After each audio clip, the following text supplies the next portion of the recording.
I told my son that I would not stop inviting his ex to family functions. Kevin is 44. His ex-wife Diana is 43. They were married 18 years before he left her for Autumn, who just turned 24. Diana has their kids most of the time, a 12-year-old girl and a 6-year-old boy. Kevin only takes them 1 weekend a month because that's what he requested. In court, he actually told his lawyer he didn't want more custody, that his new relationship needed time to develop without constant kid interruptions. 3 weeks ago, Kevin called and told me he proposed to Autumn. Then he said I needed to stop inviting Diana to family events because it made Autumn uncomfortable. I said no.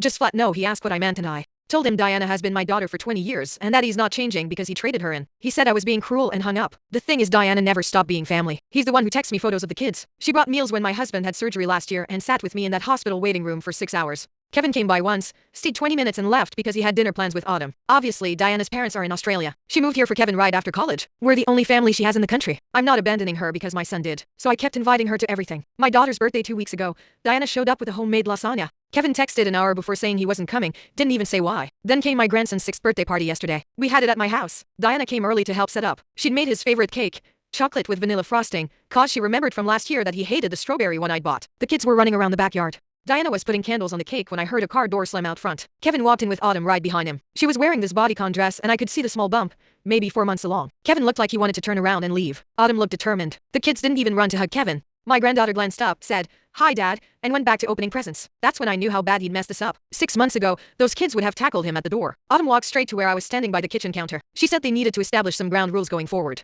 That it was unhealthy for Diana to keep coming around when Kevin had moved on and they were expecting a baby. She put her hand on her stomach like that proves something. I looked past her at Kevin. He was staring at the floor. I asked him if he had something to say. He mumbled that Autumn had a point, that it was awkward. I told him Diana is this family. She's been here for every birthday, every holiday, every emergency for 2 decades. Autumn has been here for, 18 months? And most of that time Kevin was still married. Kevin's face went red. He said that was a low blow. I said it was the truth. Autumn started saying I was being disrespectful, that she's carrying Kevin's child and deserves to be treated like family. Diana was still standing by the cake. He hadn't said a word. She picked up her purse and said maybe she should go, that she didn't want to cause problems. My granddaughter stood up fast. She said, "If Mom leaves, I'm going with her." My grandson looked confused, but then he said, "It's my birthday and I want Mom here." She made my cake. Kevin opened his mouth, but nothing came out. His own kids were choosing their mother over him and he had no argument. Autumn grabbed his arm hard. She said they didn't need to stay somewhere. They weren't wanted. Kevin just followed her out. He didn't even say goodbye to his son, his birthday. I heard the car start and pull away. Diana's hands were shaking when she lit the candles. We sang happy birthday. My grandson blew them out and made a wish. Later he told Diana he wished Dad would come to his next party,